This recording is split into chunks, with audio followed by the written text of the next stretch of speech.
இந்த first mark வாங்குற பிள்ளைகிட்ட என்ன குவாலிட்டி அப்படி இருக்கு, இந்த ஃபெயிலா போற பொண்ணுகிட்ட என்ன குவாலிட்டி இருக்கு? இந்த ரெண்டு குழந்தைகளும் ஒரே குழந்தை தானே, ஒரே ஸ்கூல்ல தானே படிக்குது, ஒரே மாதிரி தானே டீச்சர், ஒரே மாதிரி தானே ஆப்பர்ச்சுனிட்டிஸ். ரெண்டு பேர்லயும் ஒருத்தி ஜெயிக்கிறா ஒருத்தி தோக்குறா.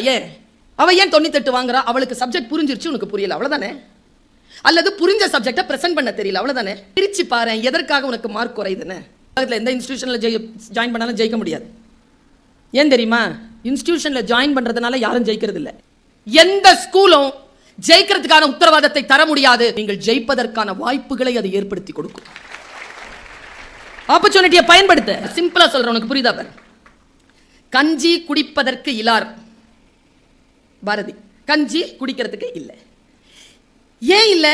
அடுத்த வரியில சொல்றான், அதன் காரணம் இன்னதென்று அறியும் திறனிலார். ஏன் கஞ்சி இல்லைன்னு தெரியலையா, அதனால கஞ்சி வரலையா. கணக்கு ஏன் வரல, கணக்கு ஏன் வரலன்னு தெரியல, தெரிஞ்சா கணக்கு வந்துடும். இங்கிலீஷ் பேச ஏன் வரலன்னு தெரியல, தெரிஞ்சா இங்கிலீஷ் வந்துடும். ஏன் வரலன்னு யோசி, உன்னை நீயே நிறுத்து.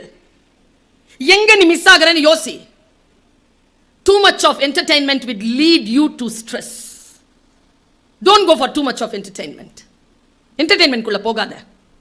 வாழ்க்கையை உன்னை வளர்த்துகின்ற ஏதேனும் ஒரு விஷயம் இருந்தா அதை என்டர்டெயின்மெண்டா மாத்து.